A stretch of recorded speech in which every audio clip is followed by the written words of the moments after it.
Powered by the Montana Television Network. This is the 10 o'clock news on KPAX, Montana's news leader. Good evening, I'm Jill Valley. And I'm Dennis Bragg. It's a rainy, cold night out there, and that's expected to continue overnight and into tomorrow morning. But the good news is we should see some sunshine for the weekend. For the latest, let's check in with Chief Meteorologist Aaron Yost now. Aaron.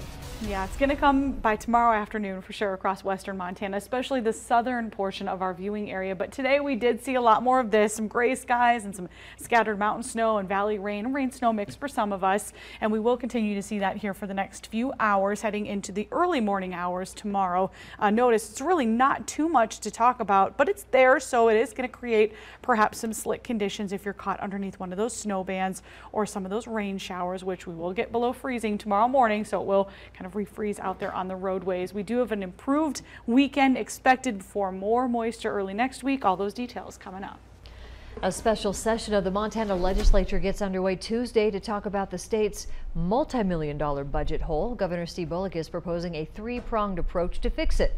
About $77 million in budget cuts, $75 million in temporary tax increases, and nearly $77 million in budget transfers and adjustments. He's proposing 3 tax increases, raising the state lodging tax and the rental car tax to 10%, and a $30 million fee on the state work comp funds investment portfolio. Transfers include things like taking nearly $11 million from the state employees' health plan and eliminating an $11 million payment to public schools this year. Now, GOP leaders have some additional ideas. They want to consider accepting about $30 million from the owner of that private prison in Shelby in exchange for a contract extension, and perhaps require the 2 nonprofit health insurers in the state to pay a state premium tax. Tune in to KPAX this Sunday morning for Face the State.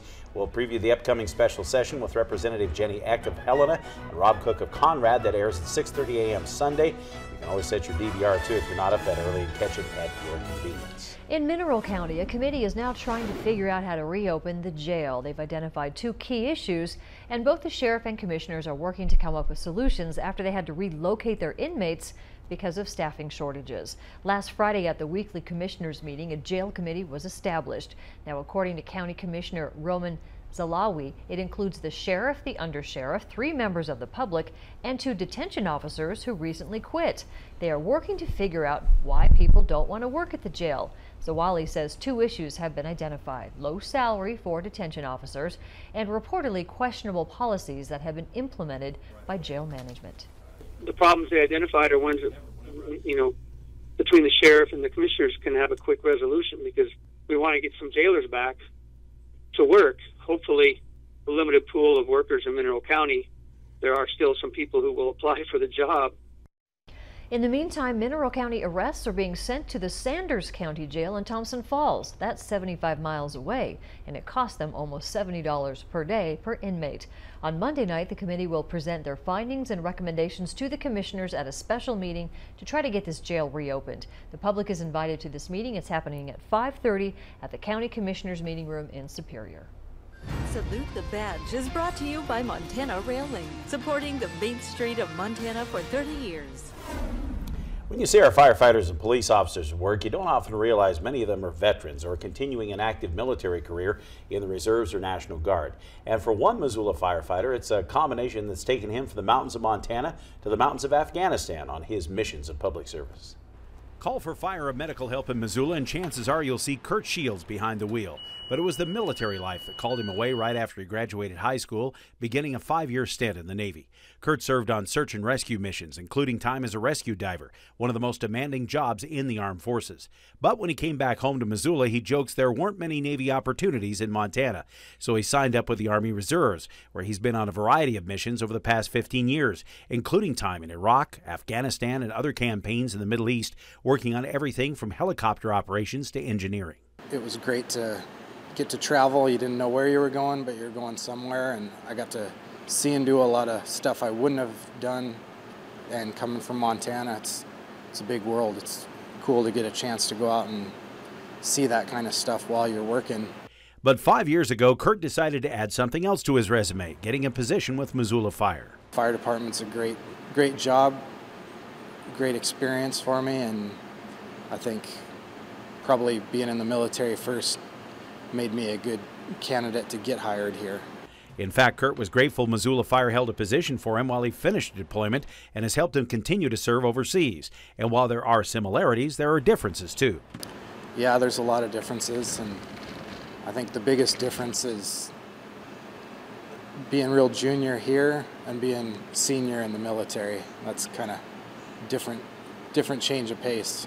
And Kurt says any young men and women considering their future could be well served to look at the fire department or the military, or both. I like that you get to do something different every day and you're not stuck in a rut, and you have a chance to have a real exciting day. They don't all turn out like that, but it's nice to have a chance. And Kurt isn't the only member of the Missoula Fire Department with military experience. At least a dozen others also have been enlisted in various branches of the armed forces over the years. And there are several events marking Veterans Day planned across western Montana tomorrow. The Missoula ceremony is at a new location this year because of construction at the Missoula County Courthouse. So the American Legion Post 101 is holding its annual Veterans Day ceremony at Fort Missoula Regional Park on South Avenue. It starts at 10:15 tomorrow morning. In the Bitterroot, the Corvallis American Legion Post 91 will lead a parade down Main Street in Corvallis at 11. And this is the first year for the Veterans Day Blizzard Ride from 9:30 to 2. This ride starts at Napa Auto Parts in Hamilton and will raise money for riders programs. And K9 Care Montana, that's a service dog training center in Phillipsburg. For a list of Veterans Day events, you can go to KPAX.com. Also, the National Park Service is offering free admission to all of its facilities on Veterans Day weekend in honor of those who have served and who have served in the military. Missoula Pediatric Dentistry is working toward making veterans smile. Tomorrow, they're providing free exams, oral health advice, cleaning, and x-rays. Dr. Susan Teedy is the owner of Missoula Pediatric Dentistry and a United States Navy veteran. She says her office has always offered discounts to veterans and active service members. This is the first year of what they hope will turn into an annual event. The staff have all volunteered to work extra hours, and their kids will also be there to give out coffee and cookies while people wait to be seen. Dr. Teedy and her staff say they also aim to provide resources and help connect veterans to low-cost continuing services. It was just a wonderful opportunity to be able to reach out with special skills and services that we can provide to treat a population that is severely underserved.